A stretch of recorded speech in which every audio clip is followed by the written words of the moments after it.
Good morning. Today is Thursday, September 12, 2024. Today in history. On this day, 93 years ago, Japanese industrialist Eiji Toyota was born.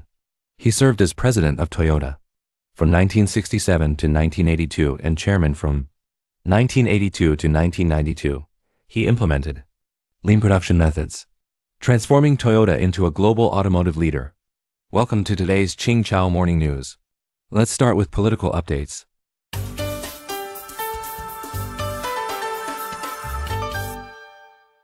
Thousands protest in France against Barnier as Prime Minister. According to Agence France-Presse, on September 7, thousands of left-wing supporters in France protested against President Macron's appointment of right-wing Republican Barnier as Prime Minister. Demonstrators accused Macron of being power-mad and called for his resignation.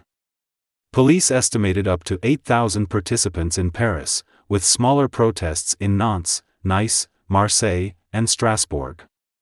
Despite the left-wing alliance winning the most seats in July's parliamentary election, Macron chose the conservative Barnier for the role, leading to widespread dissatisfaction among demonstrators who responded to calls from far-left leader Mélenchon.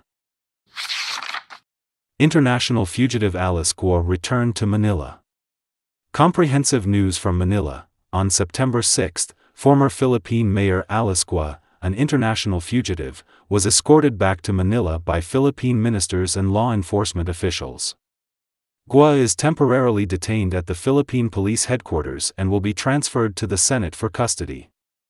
Alice Guo, 38, was formerly the mayor of Banton City, Tarlac Province, Luzon Island.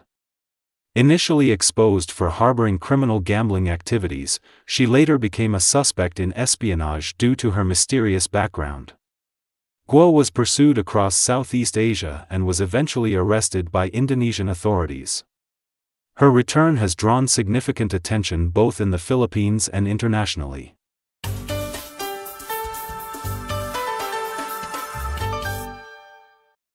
Ukrainian forces attack Russian ammunition depot. Comprehensive news from Kyiv. On September 7, Ukrainian security services reported an attack on a Russian ammunition factory in the Voronezh region, located on the border between Russia and Ukraine. According to a source within Ukraine's security service, Kyiv is targeting military airports, ammunition depots, and infrastructure in an effort to establish a demilitarized zone along the border. Recently, Russia has intensified its bombing of Ukraine. A recent missile attack on the Ukrainian city of Poltava resulted in at least 51 fatalities, marking the deadliest bombing since the start of the Russia-Ukraine war.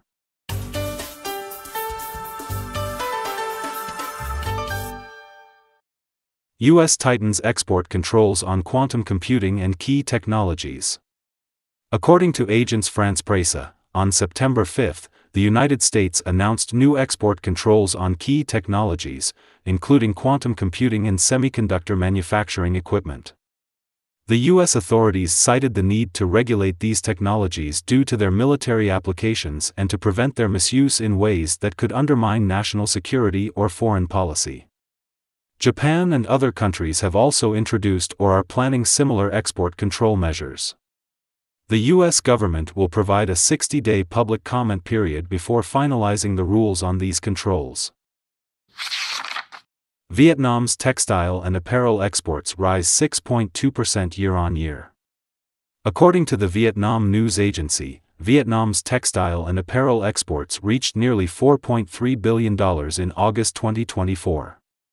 This brought the total exports for the first 8 months of the year to $28.3 billion, marking a 6.2% increase from the previous year.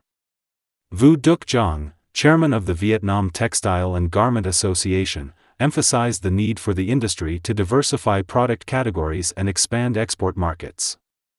He highlighted the need for enterprises to adapt their production strategies, integrate raw materials, machinery, and product trade, and leverage technology and artificial intelligence to enhance production capacity and quality.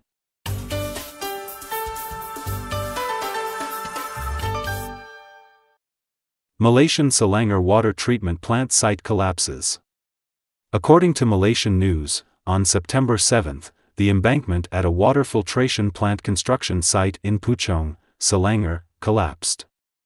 This caused a large amount of river water to flood the site, creating a construction site lake with a depth of 19 meters. Approximately 100 workers were evacuated in time, and no casualties were reported. The construction site for the first phase of the Rizhou River water supply project has been temporarily suspended due to the flood. Authorities are investigating the incident, implementing safety measures, and developing solutions.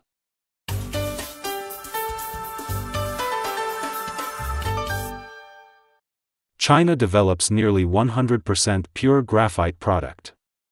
According to Xinhua News Agency, the research team led by Wang Jionghui at China Minmetals Corporation has achieved a breakthrough in high-temperature graphite purification technology. They have successfully developed ultra-high purity graphite products with a purity exceeding 99.99995%, placing China's ultra-high purity graphite at an internationally leading level.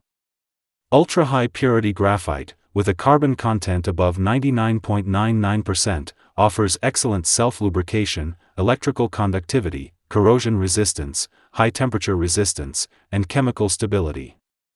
Wang Jionghui's team is now accelerating the development of carbon-based materials, including high-end anode materials, nuclear-grade graphite, and graphite for semiconductors. According to Chiwo Daily, the main lithium carbonate futures contract recently fell below the 70,000 yuan per ton mark, closing at 71,200 yuan per ton. This is the lowest price recorded since the contract's listing. That's all for today's Qingchao Morning News. Thanks for watching. Join us at the same time tomorrow.